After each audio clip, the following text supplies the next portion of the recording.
Last video में topic था isolation of bacteria, मतलब बैक्टीरिया को निकालना, अलग करना, सेपरेट करना इन्वायरमेंट से या फिर लिविंग बॉडी से। जिस लिविंग बॉडी में उस बैक्टीरिया ने इन्फेक्शन काउज़ किया है, डिज़ीज़ काउज़ किया है, उस बॉडी से लेना, निकालना, सेपरेट करना, ये आइसोलेशन ऑफ बैक्टीरिया है, जिसके बारे में स्टार्ट किए थे पिछले वीडियो में। और उसमें आइसोलेशन जो किया था, मतलब सेपरेट कर रहे थे, बॉडी से ले रहे थे, इसलिए ताकि हम आइडेंटिफाई कर सकें, उस बैक्टीरिया को आइडेंटिफाई कर सकें उस बैक्टीरिया से होने वाले डिज़ीज़ को। तो पिछले वीडियो में आपको आइसोलेशन ऑफ बैक्टीरिया टॉपिक बताए थे, और आइसोलेशन बैक्टीरिया का यानी कि बॉडी से सेपरेट कैसे किया जाता है बैक्टीरिया को डिज़ीज़ को पहचानने के लिए, तो उसके लिए 4 स्टेप बताए थे। एक्सप्लेन नहीं किए थे, सिर्फ नाम बताए थे। और पहला स्टेप जो था स्पेसिमेन कलेक्शन, उसको पिछले वीडियो में एक्सप्लेन किए थे, और उसी में आइसोलेशन ऑफ बैक्टीरिया के 4 स्टेप में से एक स्टेप स्पेसिमेन कलेक्शन पिछले वीडियो में बढ़ाए थे। और दूसरा स्टेप जो है यही है, preservation of and transport of bacteria. Isolation topic का दूसरा स्टेप है preservation and transport of bacteria, मतलब बैक्टीरिया को आइसोलेट जो कर लेते हैं ताकि आइडेंटिफाई कर सकें, तो सबसे पहले क्या करते हैं, तो कलेक्शन करते हैं, स्पेसिमेन कलेक्शन, सैम्पल कलेक्शन, जो पिछले दिन बताए थे कि उस टॉपिक को कि कैसे कैसे कहाँ से करते हैं।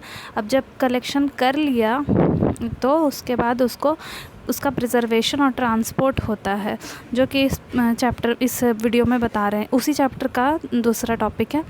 Isolation of bacteria he topic का दूसरा पॉइंट है ये, preservation and transport of specimen को कलेक्ट किया, उसके बाद उसको प्रिजर्व करेंगे। क्यों प्रिजर्व करेंगे? क्योंकि अगर नहीं प्रिजर्व करेंगे तो जो स्पेसिमेन सैंपल कलेक्ट किया है वो ख़राब हो सकता है, उसमें बैक्टीरिया जो है वो प्रेजेंट, वो मर सकता है। मर जाएगा तो फिर आप आइडेंटिफाई नहीं कर सकेंगे, रिपोर्ट नहीं बना सकेंगे, डिज़ीज़ को नहीं पहचान सकेंगे।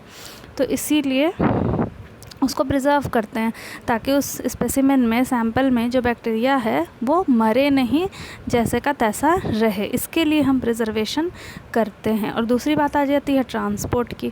तो अगर ज़रूरी नहीं होता है कि एक ही जगह जहाँ पे स्पेसिमेन का कलेक्शन किया गया, प्रिजर्वेशन किया गया, वहीं उसको टेस्ट किया जाए, एग्ज़ामिन किया जाए, दूसरे जगह भेजा भी जाता है, तो इसी चीज़ को कहा जाता है ट्रांसपोर्टेशन।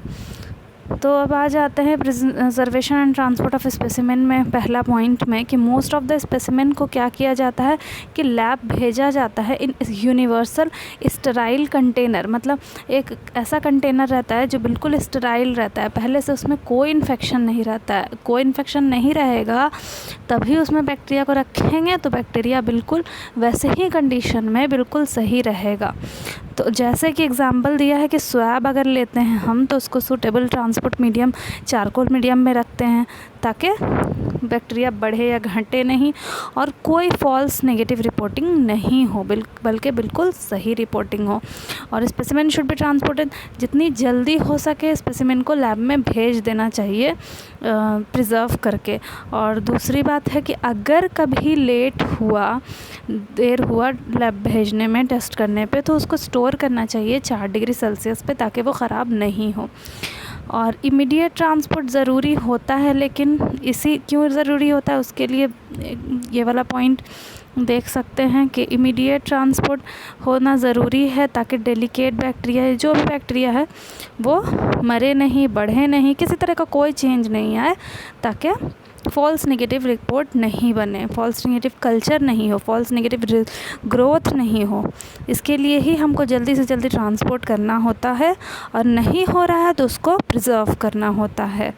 और दूसरा पॉइंट भी वही बताया हुआ है कि मिनिमाइज़ करना, यानी मल्टीप्लिकेशन भी मिनिमाइज़ करने के लिए किया जाता है। मतलब ये ज़रूरी नहीं कि घट जाएगा ही बैक्टीरिया या मर जाएगा ही बैक्टीरिया, बल्कि मल्टीप्लाई भी बहुत तेज़ी से कर सकता है, दूसरा बैक्टीरिया उसके साथ साथ ग्रो कर सकता है, तो फिर आपको आइडेंटिफाई करने में दिक्कत होगा। तो इसी वजह से हमको प्रिजर्व करना चाहिए, ताकि ना ही दूसरा उसके साथ बढ़ जाए और ना ही उसका अमाउंट घट जाए, और रिस्क जो होता है फॉल्स नेगेटिव रिपोर्टिंग का वो कम हो जाए। और इस तरह का कंटेनर रहता है, और भी बहुत सारे टाइप का कंटेनर रहता है, एक दो ही नहीं रहता है। अलग अलग बैक्टीरिया को प्रिजर्व करने के लिए, अलग अलग जगह के सैंपल को प्रिजर्व करने के लिए अलग अलग तरह के जो है कंटेनर होते हैं।